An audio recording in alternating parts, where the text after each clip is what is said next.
Hi there, welcome back to another Live Radiantly podcast delivered vis-a-vis YouTube. If this is your very first time, I had a follower request that I do my live radio show in video version. And so this is what I came up with because I can't run the board and deliver the show, but it's been really fun because I do practice my show, of course, every week before I go live. So here we go. You're listening to Live Radiantly, or watching in this case, a show dedicated to guiding you through the challenges of life with creativity, curiosity, and a spark of imagination. My name is Stephanie McLeod-Estevez. I'm an art therapist and breast cancer survivor. I'm passionate about helping everyone, including myself, feel resilient and capable so that we can navigate the ups and downs of life and discover our unique radiance.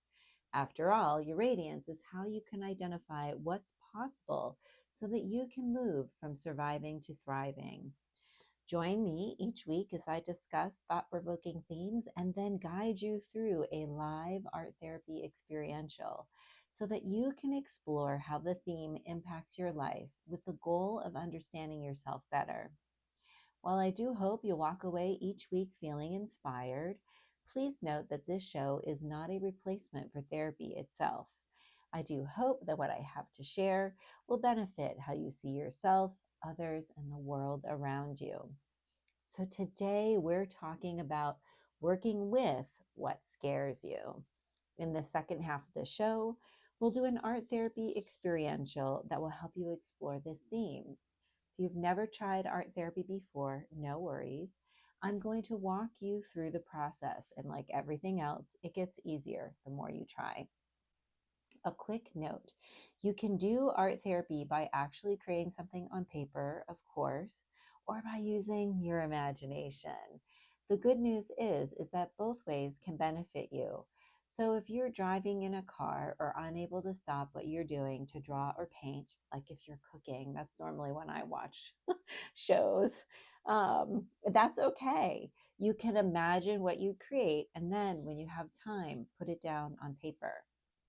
So today's topic is going to explore the things that scare us, the fears that get our heart pumping. But before we dive in, I do want to differentiate between the fear and anxiety that keeps us aware, like the warning signals that tell us someone or something is not safe, and the things that scare us, like spiders. Today's show is going to focus on the things that scare us because they can cause discomfort, not the things that we should actually be genuinely cautious or afraid of.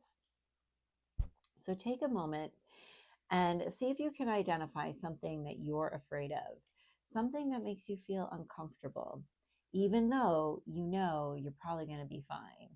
For me, I have two that come to mind: a fear of spiders and a fear of heights. My fear of spiders has eased as I've gotten older, thankfully. Although sometimes it can still make my palms sweaty and my heart race. But my fear of heights has remained consistent throughout my life, although not without improvement. True confession, while I love my creative mind, it is part of the problem because I can be so good at visualizing the catastrophe, creating many unwelcome, intrusive images inside of my mind and body. It all started, or this is where I believe it started, because we had these stairs that would go up into the attic in my childhood home that had a gap in the back, right? So you could see through them. And my creative mind, it imagined all kinds of ways that I could be seriously harmed by these stairs. I mean, most of them weren't particularly realistic, but the effect was the same, which made it not only difficult to go up and down them, but created a deep imprint within. The one silver lining is that it never kept me from going into the attic, which meant that somehow I managed to endure the fear each time. But it was like really consistent, even as I got older. I mean, I still don't really like stairs with holes in them. Okay, so fast forward. I love to hike, and my fear of heights is frequently one of my companions. So I've had a lot of practice of working with what scares me. And here's what I've learned. While I love to challenge myself, I've been practicing giving myself permission to turn around and not finish a hike if I really don't feel safe. This allows my body to trust my willingness to listen. However, I truly don't want fear to rule my life. And this one day, the most incredible thing happened. I tried a different way of working with what scared me, and it has made all the difference. Here's what happened. Prior to this particular hike, I had watched an episode of Alone, in which one of the amazing female survivalists had become so sick to her stomach, which, by the way, is another one of my fears. And it lasted for like hours or longer. And she said the most remarkable thing that really moved me. I have to accept how uncomfortable I am. Her acceptance allowed her to conserve the energy she desperately needed to get through the experience rather than depleting her energy by resisting what was. While I didn't realize at the time I was watching this episode that it would help me work through my fear of heights, it ultimately did. So, this is what happened. I was on this trail and it was starting to get a little steep and a little slippery. Not the kind of conditions that I couldn't handle, but also not unreasonable for me to feel cautious. My body began to shake, my palms started to sweat, and I did what I would normally do under these circumstances. I told myself, I'm okay, but I wasn't. Therefore, my attempt to encourage myself had the opposite effect of helping me, because telling myself that I was okay when I wasn't was invalidating, even though I knew I was strong and capable enough to do this climb. At that moment, I recalled this episode of Alone and how the survivalist had handled her circumstances. And I said out loud, I'm uncomfortable. And my stress, it began to ease because I was acknowledging and validating my feelings. I wasn't trying to convince myself otherwise. So then I tried combining the two. I paired the words, I'm uncomfortable, and now, and is a very important word choice here because it's inclusive. I'm okay. And what happened next was so incredible because not only did I feel better, like on one hand, I felt validated. On the other hand, I realized I was okay for the most part, and I felt encouraged. But all of the sudden, so that felt good. But what was remarkable was being able to talk myself through that. All of the sudden, I felt this swell of love surrounding me, probably the love and energy that was already there trying to support me, but my anxiety was too high for me to feel it. It was as if the energy of the mountain, the trees, the nature around me was like, oh, I see you. And it was giving me this super warm hug.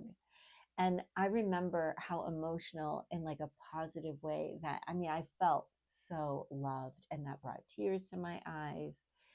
And for the very first time, I felt my confidence grow and the shackles of my fear loosen without trying to force it. So I'm still scared of heights, but now I have this technique that gets me through those sticky spots with more compassion and ease. This allows the internal energy to flow more fluidly between my courage and my fear. And I still remind myself that it's okay. There's no shame in turning around if I need to. But so far, I haven't had to. And it's not because I've avoided those harder climbs. When you face your fears, you help break the cycle of avoidance and or intrusive thoughts, which help you feel more confident, flexible, and resilient. But please don't disregard your needs around how to do this, especially if your fear runs deep. There are therapists who are out there that can help you figure out how to do gradual exposure to your fears, practice that with consistency, and develop the coping skills you need to support yourself through the process. So, if this theme is resonating for you, take a moment to acknowledge what's coming up because we're going to use that for the art therapy experiential.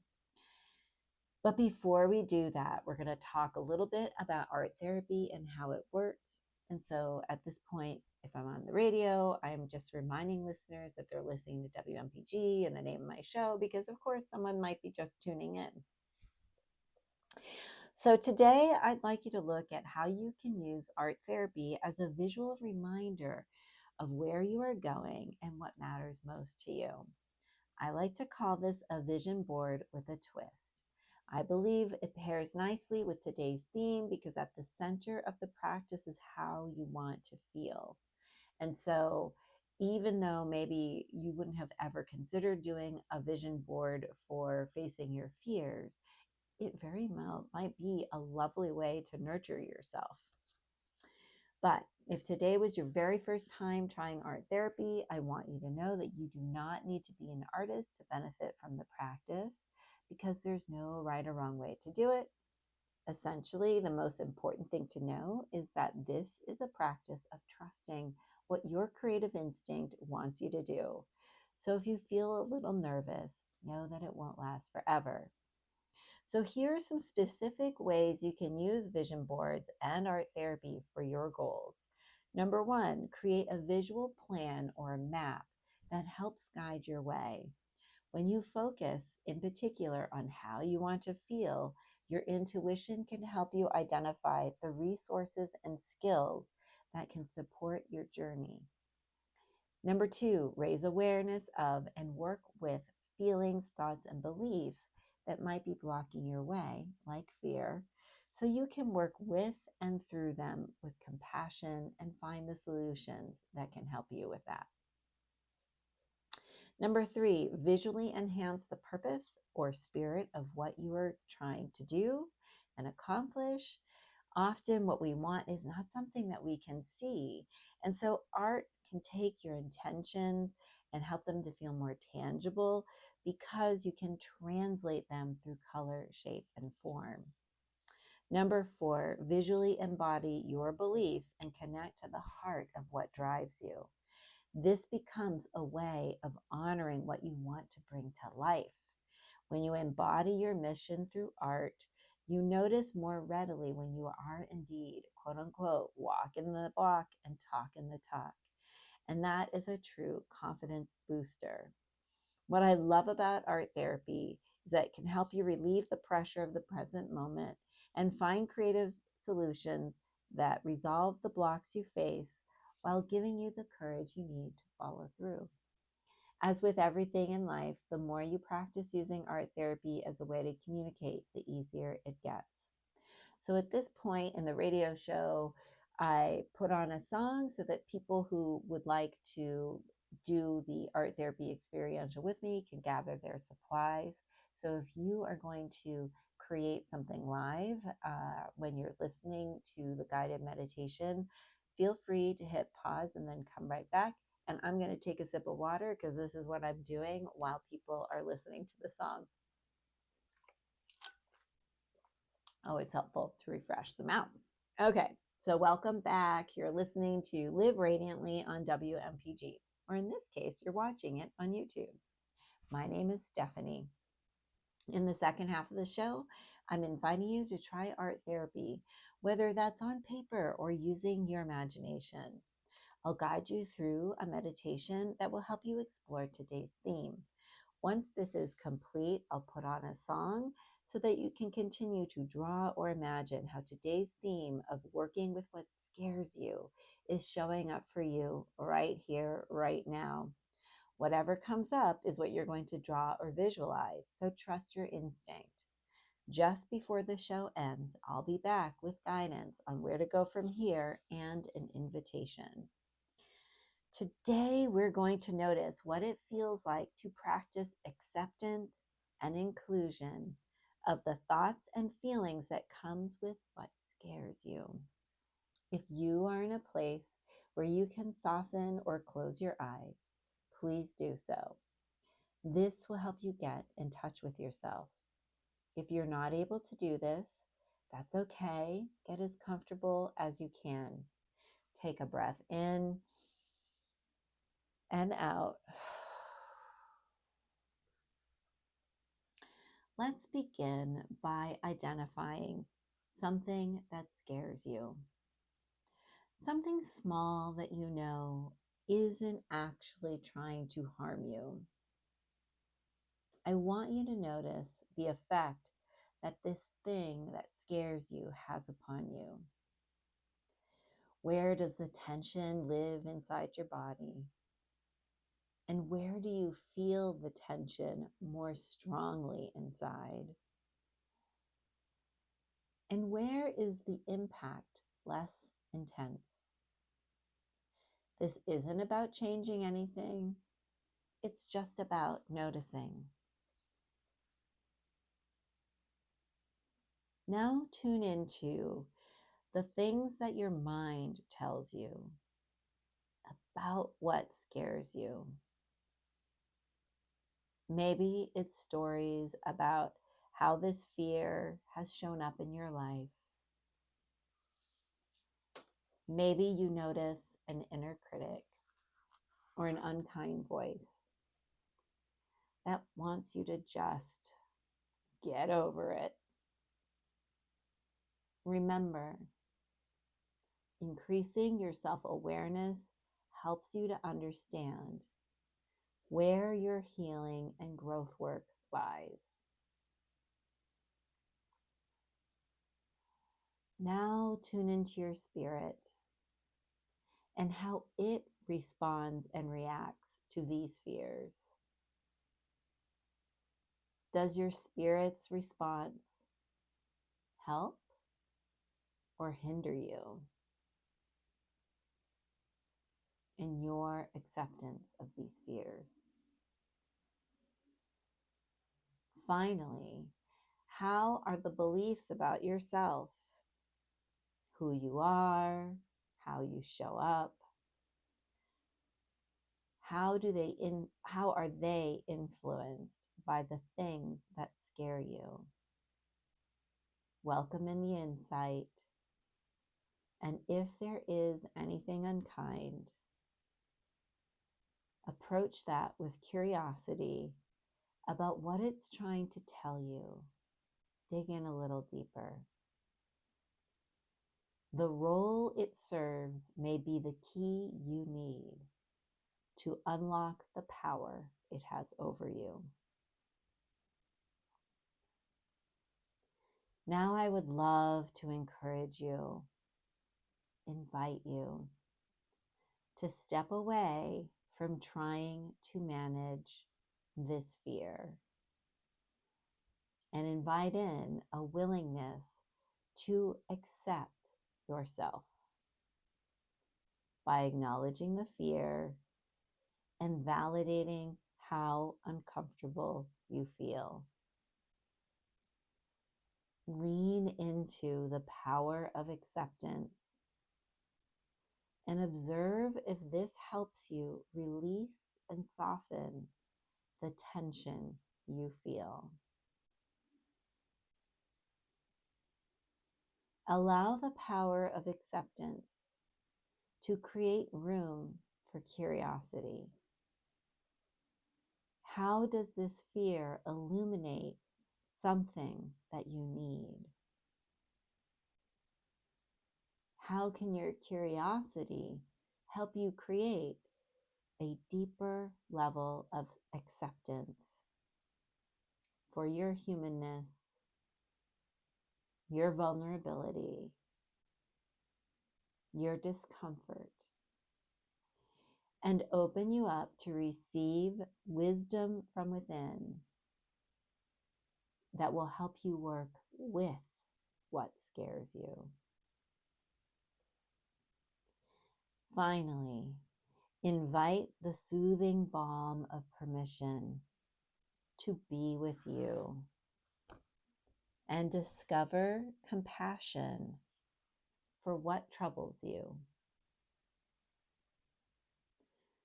so that you can enter into where you feel the fear and see how that quiets the need to escape, to react. See yourself responding to your fear and what it needs with kindness and love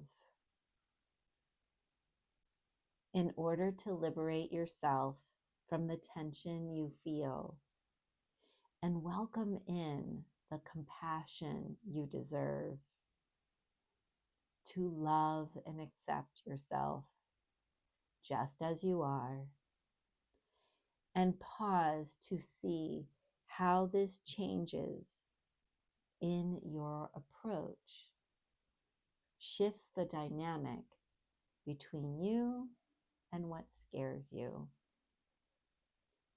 Take a deep breath in and out. Feel the support of the surface beneath you, bringing you back to the here and now. Tune into your experience and the intuitive knowledge that has surfaced during this meditation. If nothing comes to mind, allow that to be your experience today.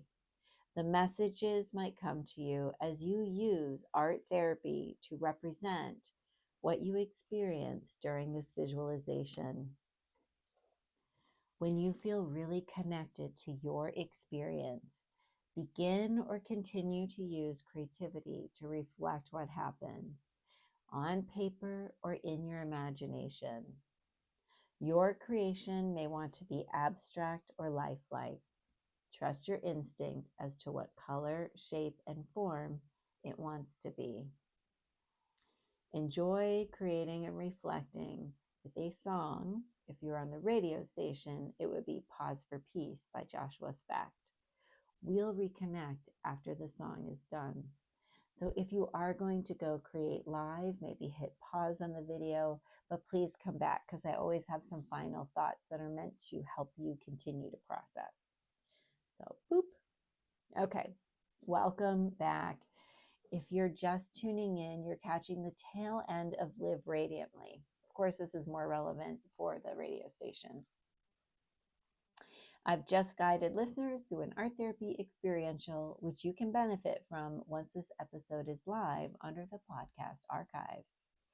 If you've just come through the experiential with me, congratulations, you did it. You may need more time to explore, and I hope you give yourself the time you deserve. But before we go, give your creation a title. Whatever it is, the very first thing that comes to mind. Often this brings additional awareness and insight into its meaning. So write it down or mentally note what it is. I'd love to leave you today with a quote from C. Joybell C. She reminds us, don't be afraid of your fears. They're not there to scare you. They're there to let you know that something is worth it. And at least for me, this is why I found working with my fear so I can continue to do the thing I love, which is hike, has been so important. So I hope this quote kind of serves you well as you reflect upon whatever it is that scares you. I invite you to be in touch with me. Since we're on YouTube, you can go to my profile and contact me through my website. There's an email there. Also, you can sign up for my free Substack where Live Radiantly goes as a podcast, and you get a one time a month newsletter as well as updates on any workshops I'm running, etc. And also there's a freebie there, an art therapy freebie. So lots of good stuff there. So check it out. Before we say goodbye though, let's take a moment to breathe in what we created together. Do you feel a shift inside? May this experience continue to reverberate throughout your day. Until we meet again, I invite you to spark your curiosity and tune into your creativity so that you can live radiantly. Thanks for tuning in. If you have a topic or a question that you're like, oh, it'd be so fun if she would focus on this for a podcast, let me know. I'm always accepting people's ideas, whether it's a conundrum, a curiosity, I'd love to do this differently kind of thing. Let me know. Take good care from my heart to yours.